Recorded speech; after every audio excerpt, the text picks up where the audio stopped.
Citoyen TV, la chaîne de l'Afrique digne et de sa diaspora.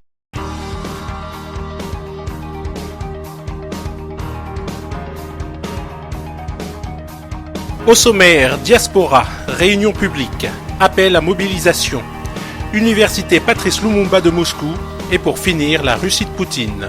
Commençons tout de suite avec la diaspora, réunion publique. Le président Laurent Hakoun est à Paris. FPI, grande rencontre du président Hakoun et de la diaspora. Le Front populaire ivoirien invite les démocrates d'horizons diverses, la diaspora ivoirienne et tous les panafricanistes à la grande réunion publique d'information qui se tiendra ce samedi 16 janvier 2016 de 14h30 à 16h30 au 4 rue Olivier Métra, 75 019, métro, place des Fêtes.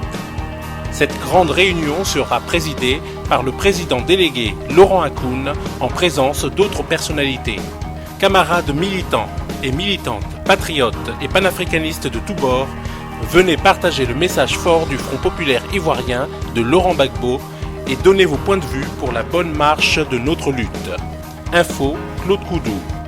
La lutte continue avec Laurent Gbagbo, on ne lâche rien, on va gagner. Kakri Kaza. Tout de suite, appel à mobilisation. Résistantes, résistants, chers Ivoiriens, chers amis de la Côte d'Ivoire, panafricains, rappelez-vous que le président Gbagbo, le ministre Blé Goudé sont toujours détenus à La Haye. Le procès tant attendu, le procès de tous les espoirs va s'ouvrir ce 28 janvier 2016. Vous êtes tous conviés à venir soutenir massivement nos deux champions. Soyez convaincus qu'à la fin de ce procès, nous retournerons au pays avec le président Gbagbo et le ministre Blé Goudé. Je vous remercie, on vous attend à La Haye. Tout de suite, Université Patrice Lumumba à Moscou. Bonjour, comment vous appelez? Je m'appelle Lukou Marcel Gislain. D'accord, et vous venez de quel pays? Je suis de la Côte d'Ivoire, ivoirien. D'accord. Et vous êtes ici à Moscou pour étudier quelle matière, quel domaine, quelle spécialité? Je suis à Moscou, je suis étudiant en économie, en finance et crédit, domaine de la finance. D'accord. Et ça fait combien de temps que vous êtes ici à Moscou? Tactiquement 6 ans. 6 ans? Ouais, d'accord.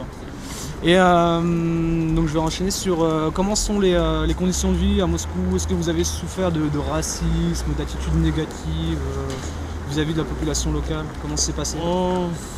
Franchement, pas souffert d'attitude raciste. Il faut dire que quand nous sommes arrivés au début, c'était vraiment difficile parce qu'il y avait encore le problème des skinheads, des consorts. Donc je crois que 2 ans après, ce problème a été résolu parce qu'au début, quand nous sommes arrivés, tu ne pouvais pas circuler dans la rue à partir de 14h-15h, surtout en ce temps d'hiver où vachement il faisait froid. Dans les années 2009-2010, il faisait vachement froid. Donc déjà à 14h-15h, tout le coin était noir. C'est pas comme maintenant où à pareille heure, on a déjà le soleil et consort.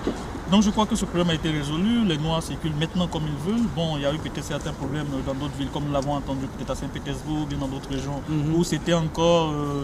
Bon, c'était pas encore résolu véritablement comme à Moscou, mais bon, je crois que la vie est un peu mieux maintenant sur ce côté-là. Les Russes commencent à nous adopter. Et concernant les conditions de vie, vachement, il ne faudrait pas qu'on se voile la face. Les conditions de vie sont vraiment difficiles, surtout pour un étranger, surtout pour les Noirs, parce que la vie est véritablement chère. Je pense qu'il y a une barrière aussi vis-à-vis de la langue. Voilà, bon, il y a une barrière de la langue, ça c'est tout à fait normal. Mais pour nous qui sommes venus en tant qu'étudiants, on a eu la possibilité d'étudier la langue, 1 an de langue, 1 an et demi, voire 2 ans, ça dépend de quel mois et consort à laquelle, du mois selon lequel tu es venu. Ça dépend du programme dans lequel tu étudies et consort. Donc moi par exemple, j'ai fait 1 an et demi de langue, donc ça fait que dans les débuts, quand je suis rentré directement en première année, ça n'a pas vraiment été difficile pour m'intégrer. D'accord. Voilà un peu. Plus ou moins facile. Bon, plus ou moins facile. Qu'est-ce qui vous a fait choisir l'université Patrice Lumumba ici à Moscou? Bon, déjà, il faudrait dire qu'au pays, j'avais déjà fait l'université au pays. Et n'ayant pas d'option côté travail et consort, j'ai voulu me donner une seconde chance. Une seconde chance parce que depuis, après le bac, j'avais 2 options. J'avais l'option de la médecine et il y avait l'option de l'économie. Donc j'avais commencé la médecine au pays, mais bon, il y a eu certains petits retards, certains petits problèmes au pays et consort, donc je n'ai pas pu terminer la médecine. Et par l'intermédiaire des amis qui avaient déjà étudié ici, bon, ils m'ont parlé de la Russie, les facilités, les conditions, bon, Donc sur le net, j'ai essayé de voir un peu comment est la Russie, quel est ce pays. Bon, tout compte faire, le froid freine beaucoup de personnes quand on veut venir ici parce qu'on te dit que c'est un pays où il fait véritablement froid. Mais dans la vie, quand tu te dis que je veux atteindre peut-être tel objectif et qu'on sort, surtout que je voulais faire l'économie après la médecine, je me suis dit bon, pourquoi pas. Donc c'est ainsi que j'ai engagé les dossiers, tout. Et puis bon, par la grâce de Dieu, j'ai pu obtenir le visa, je suis venu ici. Et on m'a parlé de l'université Patrice Lumumba comme une université vraiment réputée, vraiment reconnue. Surtout que je crois, bon, je ne connais plus exactement le classement, mais je pense qu'en temps, c'était la 3e meilleure université de la Russie. Exactement. Ils sont encore à cette position parce que je n'ai pas encore regardé les derniers classements. C'est le classement en 2012, oui, très juste. Voilà, donc je me suis dit pourquoi pas, pourquoi ne pas venir étudier dans une université prestigieuse et obtenir un diplôme, et puis bon, voir la suite. D'accord. Et par la suite, vous retournez en Côte d'Ivoire? Normalement, comme eux-mêmes le disent, parce que pour tout étranger, le jour où on te donne ton diplôme, on te dit ce jour-là, mon ami, rentre chez toi.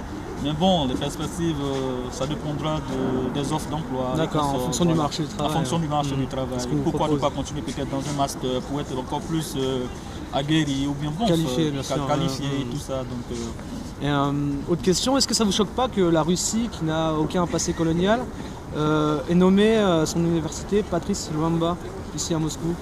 Bon, qu'est-ce que vous en pensez? Je pense que ça ne me choque pas parce que déjà pour cette université que je connais bien, c'est comment je vais dire ça, c'était juste pour pouvoir immortaliser la personne. Parce que Patrice Lumumba fut une figure emblématique. Vous connaissez cette personne, son histoire un peu? Oui, je connais l'histoire de Patrice Lumumba. Il fut une figure emblématique pour toute l'Afrique. Ils font partie, Patrice Lumumba et bon, comment je ne sais pas si vous connaissez ici, il y a Sékou Touré et consorts. Dans cette tranche, ce sont des personnes qui sont véritablement battues pour sortir l'Afrique du colonialisme et consorts. Donc je pense que c'est ce que l'université a voulu marquer, je me dis. Et bon, l'université Rodin est la seule université au monde où il y a plus de 100 et quelques pays réunis, de toutes les nationalités et presque de partout. Donc je pense que c'est déjà un plus pour cette université, surtout que la formation est véritablement qualifiante, on a de très bons professeurs et très bonne qualité. Voilà. Est-ce que vous voulez passer un petit message personnel à vos proches, à votre famille en Côte d'Ivoire? Ça fait déjà toujours plaisir lorsqu'on te tend un micro pour... C'est vraiment, d'abord je fais un coucou à toute la Côte d'Ivoire, à tous mes amis de partout, et juste dire que de ne pas regarder le froid de la Russie, mais parce que j'encourage vraiment tout le monde à vouloir venir étudier en Russie, parce que de ce que l'on entend au pays et de ce que nous vivons, c'est vraiment c'est différent. Nous sommes ici, il y a la bonne formation, qui n'hésitent pas à venir, et nous allons les accueillir. Coucou à tout le monde. Et bien de choses à vous. Je vous aime, vous nous manquez. Et pour finir, la Russie de Poutine. Donc l'économie se porte bien. Alors il y a aussi un autre mythe qui est très lié à l'économie, si on peut-être, c'est la démographie. On dit la Russie est un pays qui se vide. Oui, tout à fait. L'autre jour, j'ai entendu M. Sarkozy dire ça. Bon, ça tient pas debout. Je lui ai dit d'ailleurs après. C'était une réunion d'avocats où il était, et moi aussi. Ça tient pas debout parce que ça a été vrai. À l'époque de Yeltsin, l'économie, la démographie était catastrophique. Mais depuis disons 4-5 ans, la démographie russe est en croissance. La population augmente, il y a plus de naissances que de décès. Le taux de naissance par femme qui était très faible, qui était de l'ordre de 1,2, 1,3, le taux allemand, est remonté à 1,7, 1,8, donc c'est pas parfait, mais enfin ça s'est amélioré. Et il y a une politique familiale qui a été mise en place. Une politique familiale incroyable. Alors d'abord, par le président Poutine. Oui, il y a des subventions énormes où à partir du deuxième enfant, vous touchez à la naissance un capital qui s'appelle un capital maternel qui est de à peu près 8 000 €, sachant que le niveau de vie moyen en Russie est plus faible que chez nous, vous imaginez ce que c'est, donc c'est vraiment tout à fait considérable, c'est 8 000 €, à condition de les affecter au logement, à l'éducation des enfants, enfin il y a des conditions mises par l'État sur la façon d'utiliser les 8 000 €, vous pouvez pas vous en servir pour boire de la vodka, heureusement. Et puis vous avez aussi la revalorisation morale du statut de la famille en Russie, alors ça c'est très important pour eux. Vous avez par exemple chaque année une fête ça peut paraître bizarre, mais une fête d'État qui s'appelle la fête de la famille, du mariage et de la fidélité. Et cette fête, à l'occasion de cette fête, on remet à des époux méritants qui ont eu un couple qui a duré longtemps et qui a eu beaucoup d'enfants, on remet des médailles, des prix, etc. Et moi, j'assistais à cette fête à l'ambassade de Russie ici à Paris, parce qu'ils font pour les Russes qui sont en France. Et alors, c'est très étonnant quand vous allez là, parce que vous avez cette fête, et sur l'estrade, il y a l'ambassadeur ou son représentant qui va donner les décorations. Mais vous avez aussi une icône qui représente les saints qui s'appellent Piotr et Févronia, qui sont les saints protecteurs du mariage dans la religion orthodoxe. Et l'ambassadeur dit, certes, notre État est laïque, mais la religion orthodoxe pour nous est un tel pilier intellectuel et spirituel qu'on ne peut pas le négliger. C'est pour ça qu'on a mis cette icône pour bénir en quelque sorte notre cérémonie laïque favorable à la famille. Donc on vit dans un contexte, si vous voulez, de valeurs très très différent du nôtre. Hein. Les Russes ne supportent pas du tout, par exemple, cette espèce d'hystérie, si vous voulez, à l'égard de tout ce qui est l'homosexualité, choses de genre. En Russie, ça passe pas du tout. Ils comprennent pas ce qui se passe en Occident. On est vraiment dans un monde où les traditions issues de l'histoire sont restées très très fortes. Les traditions spirituelles, traditions politiques. Tradition politique, c'est le patriotisme. On parlait de l'armée tout à l'heure. Dans les écoles russes, maintenant, à cause de Poutine d'ailleurs, on a remis l'uniforme et on a réintroduit des cours d'instruction civique, patriotique et militaire. Et militaire aussi. Donc il y a une ambiance, si vous voulez, favorable à l'armée qui est entretenue par l'État, et une ambiance aussi très favorable à la famille qui est entretenue par l'État.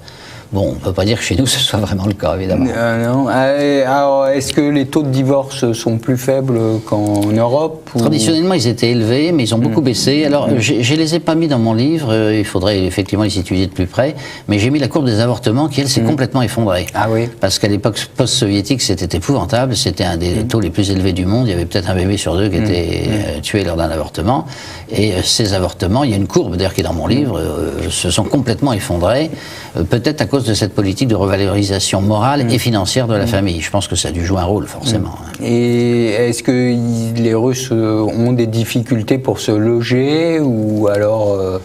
Pour se loger, je ne sais pas trop ce qu'il en est. Je sais qu'à Moscou, le logement coûte très cher maintenant, parce que c'est une ville de 14 millions d'habitants, c'est la première ville d'Europe. Hein.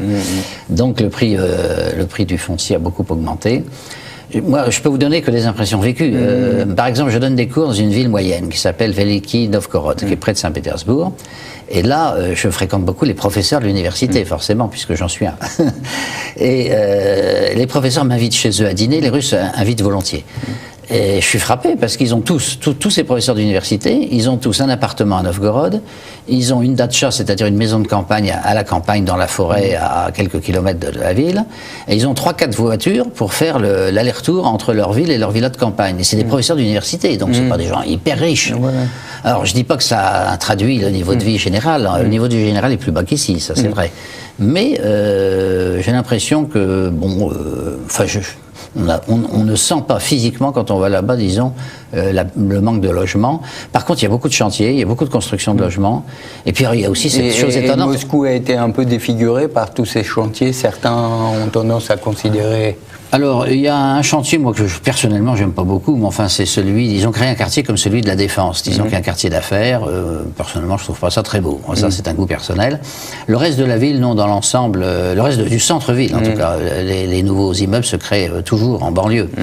Le centre-ville restait tout à fait le même. Il est d'ailleurs de plus en plus charmant parce que maintenant on construit des zones piétonnes, on construit des jardins. Il y avait l'hôtel Rossia qui est un énorme bunker soviétique près du Kremlin qui était rasé. Et maintenant ils vont construire un énorme jardin qui sera sous une bulle pour pouvoir avoir des plantes, y compris tropicales. Donc Moscou change complètement aussi d'aspect de ce point de vue-là. Le logement, je ne pense pas que ce soit un vrai problème dans ce très grand pays. Sauf dans les très grandes villes, évidemment, où ça coûte très cher.